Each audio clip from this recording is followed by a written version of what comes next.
साथियों, इस वीडियो में आप जानेंगे कि वकील कैसे बने और वकालत की डिग्री एलएलबी के बारे में कुछ महत्वपूर्ण चीज़ें। यदि आप एलएलबी करना चाह रहे हैं, एडमिशन लेना चाह रहे हैं या वकील बनना चाह रहे हो तो सब कुछ, जैसे वकील कैसे बने, एलएलबी क्या है, एलएलबी के लिए योग्यता क्या चाहिए, कितनी एज, कितने मिनिमम मार्क होना चाहिए, ठीक है, एलएलबी में कितनी फीस और समय लगेगा, और एलएलबी के बाद आपके लिए बेहतर कैरियर ऑप्शन क्या है। यदि आपके लॉ के स्टूडेंट हैं फिर भी आप बने रहें फोर्थ पॉइंट के लिए। साथियों, सबसे पहले मैं एक चीज़ बता दूं, यदि आप लॉ के स्टूडेंट हैं या एलएलबी करना चाहते हैं, वकील बनना चाहते हैं, तो आप हमारे टेलीग्राम चैनल को ज्वाइन कर लीजिए, क्योंकि यहाँ पे आपको कानून संबंधी लेटेस्ट अपडेट और ड्राफ्टिंग, जो भी प्रार्थना पत्र वगैरह कैसे लिखें, इसकी पीडीएफ प्रोवाइड करवाता रहता हूँ। तो टेलीग्राम चैनल को ज्वाइन कर लीजिए, लिंक वीडियो की डिस्क्रिप्शन में मेंशन की गई है। साथियों, सबसे पहले वकील कैसे बने, अगर आपके दिमाग में ये क्वेश्चन आता है कि वकील कैसे बने, तो देखिए, वकील बनने के लिए आपके पास दो ऑप्शन है। या तो आपने 12th कर लिया हो तो बीएलएलबी कर सकते हैं आप, ठीक है, और यदि मान लीजिए आपने 12th भी कर चुके हैं तो बीएससी अगर कर चुके हैं आप, तो उसके लिए आप एलएलबी भी कर सकते हैं, बैचलर ऑफ लॉ, ठीक है। तो दो ऑप्शन है, या तो 12th के बाद इस पेशे में आ जाइए, या आप बीएससी करने के बाद डायरेक्ट एलएलबी में एडमिशन ले लीजिए। अब आप कहोगे तो बीएलएलबी और एलएलबी में क्या अंतर है, क्वेश्चन खड़ा हो रहा होगा दिमाग में। देखिए, बीए एलएलबी होता है साथियों 5 साल का, एलएलबी होता है लगभग 3 साल का, ठीक है। अभी सेमेस्टर के बारे में भी हम बात करेंगे, लेकिन फर्स्ट पॉइंट ही पूरा कर रहे हैं अभी, ठीक है। तो वकील अगर आपको बनना है तो बीएलएलबी या एलएलबी करना पड़ेगा, और इसके लिए मिनिमम 12th पास या बीएससी पास होना चाहिए। अब दूसरा क्वेश्चन कि एलएलबी के लिए योग्यता क्या होनी चाहिए। एलएलबी के लिए साथियों योग्यता जो है वो है आप ग्रेजुएशन कंप्लीट हो चुके हो, बीएससी कंप्लीट हो चुकी हो आपकी, पहली चीज। दूसरी बात, मिनिमम 50 से 55% मार्क्स आपके आए हों। देखिए, आप अगर एडमिशन लेने जा रहे हैं तो पता कर लीजिएगा, क्योंकि हो सकता है ये थोड़ा रेशियो जो है 50% का थोड़ा ऊपर नीचे हो सकता है, तो क्लियर कर लीजिए, ठीक है। वैसे मिनिमम मान के चलिए 50% कम से कम आपके मार्क्स होने चाहिए बीएससी में, ठीक है। अब मान लीजिए आपने 12th ही किया है, तो 12th के बाद आप जो बीएलएलबी होता है उसमें एडमिशन ले सकते हैं, ठीक है, उसमें ले लीजिए जाके, ठीक। तो इसके लिए आपकी ये तो हो गई योग्यता। दूसरी बात साथियों है एज। एज जो है इसमें लगभग 30 वर्ष है। देखिए, एलएलबी करने के लिए लगभग 30 वर्ष की एज है। आप 30 वर्ष में जो है आपकी एज 30 वर्ष हो गई है, ठीक है, तो आप 30 वर्ष तक एलएलबी कर सकते हैं, ठीक है। अब देखिए, इसमें भी थोड़ा डाउट है, ठीक है, ये स्टेट बाय स्टेट डिपेंड कर सकता है थोड़ा बहुत, तो ये भी आपको क्लियरली पता करना पड़ेगा, लेकिन आप मान के चलिए लगभग 30 ईयर तक, ठीक है, 30 साल तक, ठीक है, पहली चीज। दूसरी चीज साथियों है, योग्यता भी मैंने बता दी, एज भी मैंने आपको बता दी। अब हम बात करेंगे साथियों थर्ड पॉइंट पे कि एलएलबी के लिए कितनी आपको फीस चाहिए, जो कि बहुत जरूरी होती है। हर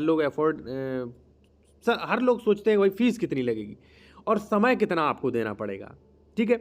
इससे पहले एक चीज़ फिर मैं आपको बता दूं, अगर आप साथियों एलएलबी करना चाहते हैं या वकील बनना चाहते हैं या लॉ के स्टूडेंट हैं, तो आप मेरे टेलीग्राम चैनल को ज्वाइन कर लीजिए। वहाँ पे नए नए कानून जो भी अपडेट्स होती हैं वो, और ड्राफ्टिंग के बारे में आपको वहाँ पे पीडीएफ प्रोवाइड करवा दी जाती है फ्री में, तो आप चैनल ज्वाइन कर सकते हैं, लिंक वीडियो के डिस्क्रिप्शन में मेंशन किया गया है। तीसरा है साथियों कि एलएलबी में कितनी फीस लगेगी। तो साथियों, एलएलबी में नॉर्मल फीस मान के चलिए वो है लगभग 10,000 रुपये प्रति सेमेस्टर, यानी कि 2 सेमेस्टर होते हैं तो लगभग आपका 20,000 रुपये यानी कि 20,000 रुपये लग जाएगा। लेकिन साथियों, यदि ये प्राइवेट कॉलेज है, ठीक है, तो उसमें अधिक भी हो सकती है। अब मान लीजिए हॉस्टल वगैरह का खर्चा तो और भी अधिक हो जाएगी, ठीक है। आप नॉर्मल स्कूल से करेंगे तो आप मान के चलिए कम से कम आपके 25 से 30,000 रुपये जो है प्रति वर्ष का खर्चा आएगा, 30,000 रुपये कम से कम मान के चलिएगा आप, ठीक है। मान लीजिए आप हाई फाई कॉलेज में पढ़ रहे हैं भाई, जैसे मान लीजिए दिल्ली है, मुंबई है, मान लीजिए हाई फाई कॉलेज में, तो लाखों रुपए भी सेमेस्टर में खर्च हो सकते हैं, ठीक है। नॉर्मल कॉलेज में आपको बता दूं, एक चीज़ मैं आपको बता दूं, उत्तर प्रदेश में भी कई कॉलेज हैं, ठीक है। अब साथियों बात आती है कि भाई मान लीजिए फीस तो आपने बता दी, सेमेस्टर कितने होंगे। तो साथियों सेमेस्टर होते हैं इसमें 6।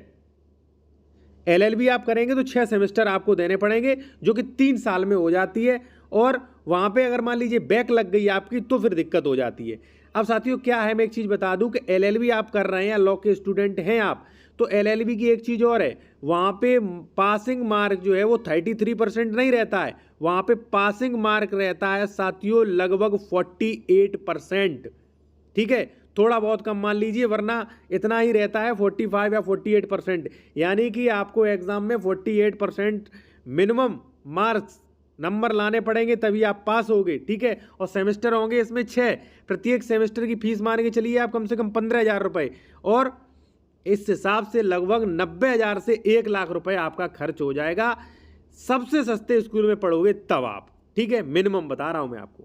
ठीक, अब समय जो है वो 3 साल है। 3 साल में आपकी एलएलबी कंप्लीट हो जाओगे जब आप रेगुलर अच्छे से पढ़ेंगे तब। काफ़ी सब्जेक्ट हैं। ठीक है, जैसे मान लीजिए पहला सेमेस्टर होगा, उसमें 6 सब्जेक्ट आपको मिल जाते हैं। जैसे मान लीजिए आईपीसी है, हिंदू लॉ है, ठीक है, कॉन्ट्रैक्ट एक्ट है। ठीक है, इसी प्रकार से आपको मान लीजिए सब्जेक्ट दिए जाते हैं। तो एक सेमेस्टर में 6 सब्जेक्ट आपको क्लियर करने होते हैं, एग्जाम होता है, क्वालिफाई करना होता है, 48% मार्क्स लाने पड़ते हैं। अब साथियों सबसे ज़रूरी, आपने इतना पैसा खर्च करके एलएलबी कर ली है, तो फिर एलएलबी के बाद बेहतर करियर ऑप्शन क्या क्या हैं, आप कहाँ कहाँ से पैसा कमा सकते हो। पहली चीज़ साथियों, आप डिमोटिवेट हो जाओगे कि अगर मान लीजिए आपने ऐसे ही किसी, मान लीजिए स्कूल से कर लिया आपने, ठीक है, किसी हल्के कॉलेज से, हल्की यूनिवर्सिटी से ऐसे ही, तो और आपका बैकग्राउंड में कोई पिताजी वकील नहीं थे, तो आपको वकालत कैरियर बनाने में बहुत ज़्यादा समय लगेगा और हो सकता है कि आप ये जंग हार जाओ। मैं हकीकत बता रहा हूँ, ये हकीकत है। क्योंकि जो नए नए, देखिए अगर मान लीजिए आप बहुत हाई फाई क्लास के हैं, बहुत हाई फाई कॉलेज से आप एलएलबी कर रहे हैं, फिर तो आपको कामयाबी पक्की है, बहुत अच्छी बात। ठीक है, आप नॉर्मल फैमिली से, बैकग्राउंड में कोई भी मान लीजिए आपके घर से वकील वगैरह नहीं है, तो आपको एलएलबी करने के बाद कैरियर बनाना बहुत मुश्किल पड़ेगा। आपसे क्लाइंट नहीं जुड़ पाएंगे। 4 साल तक आप प्रैक्टिस करोगे, कोई वकील आपको सिखाना नहीं चाहेगा, और उसके बाद भी पैसा नहीं मिलता है कुछ। ठीक है, तो भाई ऑप्शन कहीं है, ऑप्शन है, जैसे मान लीजिए आप क्रिमिनल के एडवोकेट बन जाइए। ठीक है, आप पीसीएसजे में क्वालिफाई कर सकते हैं, आप एपीओ में सरकारी वकील बन सकते हैं साथियों। ठीक है, इसके बाद है साथियों आपके पास जो है मान लीजिए टैक्सेशन, जीएसटी, ठीक है, मोटर व्हीकल एक्ट, रेवेन्यू के वकील, या आप लॉयर बन सकते हैं। ठीक है, तो इतने ऑप्शन होते हैं। अब एक सबसे बड़ी चीज़ और, एलएलबी कर ली, एलएलबी पास कर ली, उसके बाद भी आप किसी का केस नहीं लड़ सकते, आप एडवोकेट नहीं बने। लॉयर बन गए एलएलबी करके, लेकिन एडवोकेट नहीं बनते। एलएलबी पूरी करने के बाद साथियों आपको जो है स्टेट बार काउंसिलिंग में अपना रजिस्ट्रेशन कराना पड़ता है, पहली चीज़।